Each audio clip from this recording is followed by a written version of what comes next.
Assalamualaikum warahmatullahi wabarakatuh. Bagaimana kabar adik-adik mahasiswa semuanya? Semoga dalam keadaan sehat.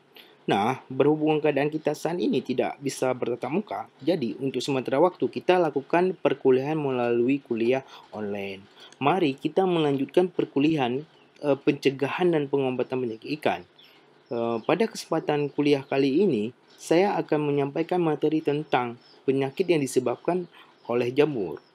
Pada pertemuan sebelumnya, kita sudah membahas tentang penyakit-penyakit yang disebabkan oleh bakteri. Oke, sekarang kita akan membahas tentang penyakit jamur yang disebut dengan penyakit mikosis. Ya. Oke, yang akan kita bahas pada penyakit udang dan ikan. Oke, untuk selanjutnya adik-adik, coba kita lihat tentang penyakit mikal pada ikan dan udang. Penyebabnya adalah anggota Talopita tidak berklorofil, sapropit atau parasit. Habitatnya adalah bahan organik atau sisa makanan, hewan mati, telur dan lain-lain. Catatan, pada kulit ikan yang rusak, terluka, spora masuk ke dalam tubuh. Jelas bahwa kalau kita lihat di telur itu ada seperti kapas ya, itu saprolegnia ya. Oke, selanjutnya penyakit yang kita bahas adalah agennya adalah Saprolegnia sp, Achilla sp, Branchiomyces sp, Aspergillus sp, Lagendium sp, dan Fusarium sp. Kita akan bahas tentang saproleniasis yang disebabkan oleh saprolegnia. Oke adik-adik mahasiswa, sekarang kita akan bahas tentang saproleniasis, disebut dengan cotton tooth disease. Penyebabnya adalah saprolegnia atau disebut dengan Achilla, famili dari Saprolegniaceae. Spesies adalah Saprolegnia parasitica declina. Jadi yang paling gejala khasnya adalah menyebab infeksi eksternal terutama pada kulit, insang, kadang-kadang pada telur yang mati. Jadi kadang-kadang pada telur ini kalau disebabkan oleh saprolegnia akan menyebabnya telur itu akan tidak berkembang ya, telurnya tidak akan berkembang. Gejalanya adalah tampak adanya bercak menonjol atau timbul pada kulit berwarna putih abu-abu pada awalnya. Luka-luka atau bercak tersebut berukuran kecil dan bulat. Kemudian melebar dan menyebar. Terlihat pertumbuhan filamen seperti kapas pada kulit insang. Mikroskopis tampak massa miselium. Pada infeksi lanjut, luka sampai jaringan otot sehingga jaringan tersebut dapat kematian jaringan tersebut dan disebut dengan nekrosis jaringan. Oke, pada saprolegnia tidak terjadi infeksi sistemik, toksin tidak diproduksi, kematian terjadi karena ada gangguan osmoregulasi dan keseimbangan cairan. Kadang-kadang terjadi pada mata. Media kulturnya adalah SDA ya atau media agar tambah di antibakteri, penicillin dan streptomycin 0,5 gram per liter. Oke, selanjutnya kita akan bahas tentang siklus hidupnya. Siklus hidupnya adalah saprolegnia. Dia akan menjadi miselium, ini adalah filamennya, di mana dia akan menjadi spora. Spora itu yang akan masuk ke dalam jaringan. Nah, ini coba kita lihat yang bentuk hifa ya, yang masih bentuk hifa. Nah, ini adalah saprolegniasis ya. Oke, lebih spesifik kita lihat pada ikan yang berwarna putih ya, abu-abuan. Jelas.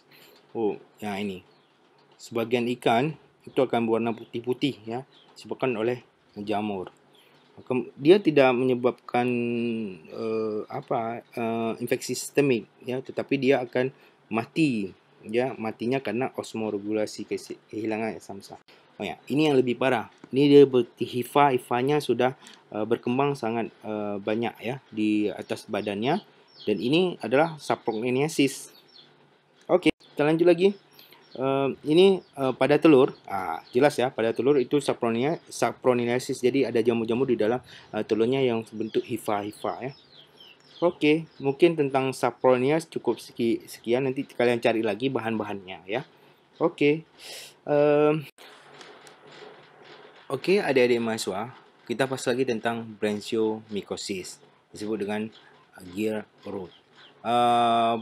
Branchiomyces ini disebabkan oleh dua spesies, yaitu Branchiomycosis sanguinis dan demigran. Perbedaannya adalah pada demigran itu sporanya lebih panjang, 12 sampai 17 mm. Sedangkan pada sanguinis dia spora 5 sampai 9 mm. Okey, kita kemas tentang gejala kliniknya.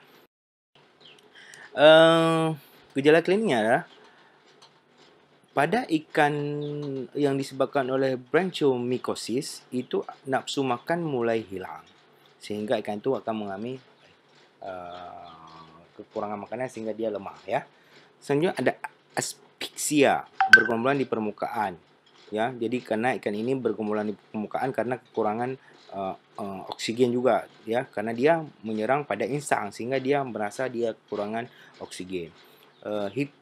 Hipanya tumbuh pada jaringan insang, menyebabkan kerusakan jaringan insang, dan insang akan mengalami pendarahan dan akhirnya akan mengalami nekrosis.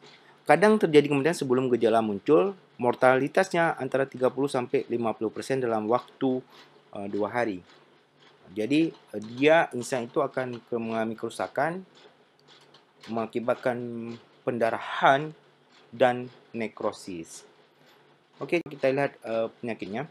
Okey, ini adalah bentuk sporanya yang melekat pada filamen insang ya, branchiomycosisnya.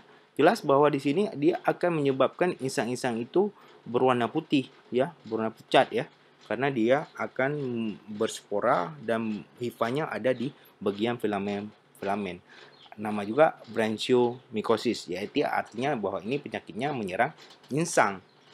Ya, menyerang insang. Okey, adik-adik mahasiswa, selanjutnya kita bahas tentang penyakit Aspergillus. Okey, Aspergillus mycosis ya. Penyebabnya adalah Aspergillus flavus, Aspergillus niger, merupakan fungi imperfectic ya, tidak ada pengembangan biak secara seksual.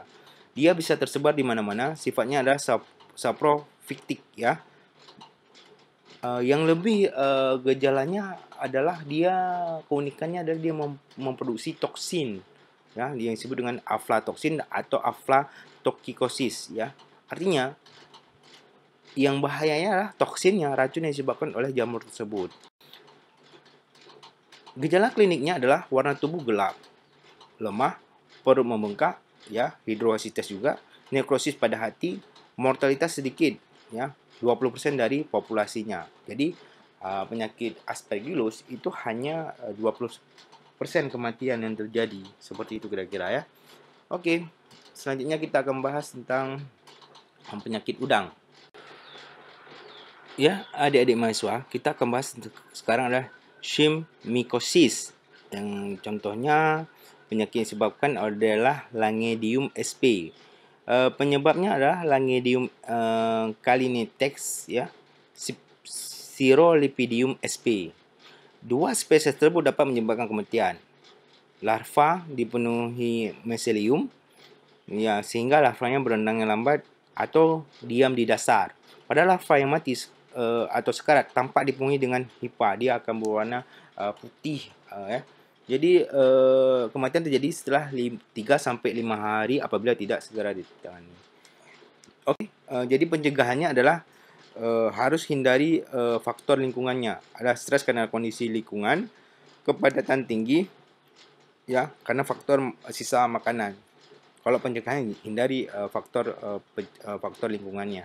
Jadi penyebabnya adalah stres karena kondisi lingkungan, kepadatan yang tinggi, makanan yang sisa atau makanan sisa makanannya. Okey. Selanjutnya ini adalah gambar dari spora dan hifa dari Langidium calinitex. Jadi di sini jelas terlihat bahwa sporanya dan hifanya akan berkembang menjadi pertama bentuk hifa dan akan ada spora di bagian atasnya. Okey. Kita bahas selanjutnya adalah Fusarium ya. Fusarium atau penyakitnya fusariosis ya. Fusarium sp satu fungi yang menginfeksi udang dewasa atau induk. Spesiesnya adalah Fusarium solani, Fusarium moniliform ya. Merupakan jenis fungi imperfecti, tidak berkembang biak secara seksual. Gejala kliniknya adalah melaniasis pada insang dan appendix. Artinya bahwa spesies ini akan membuat berwarna melanin atau warna hitam pada insang atau appendiknya. Bisa di bagian antenna, tangkai mata, prepoid, oropoid, dan telsoid. Oke, coba kita lihat secara morfologi Fusarium sp. Fusarium sp jelas pada udangnya itu akan berwarna hitam melanin ya, baik di bagian insang maupun di bagian appendiknya. Gambar di bawah ini, gambar di sampingnya adalah gambar dari Fusarium sp. Dia seperti batang ya, dia berbentuk batang dengan ujung-ujungnya agak runcing. Oke, coba kita lihat secara pewarnaannya. Pewarnaannya jelas terlihat bahwa dia itu fusariumnya ya.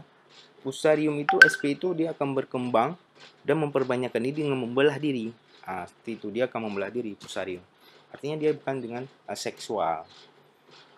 Oke, itu gambarnya dengan pewarnaan ya. Jelas ya, sangat menarik ya. Tapi itu sangat berbahaya bagi udang.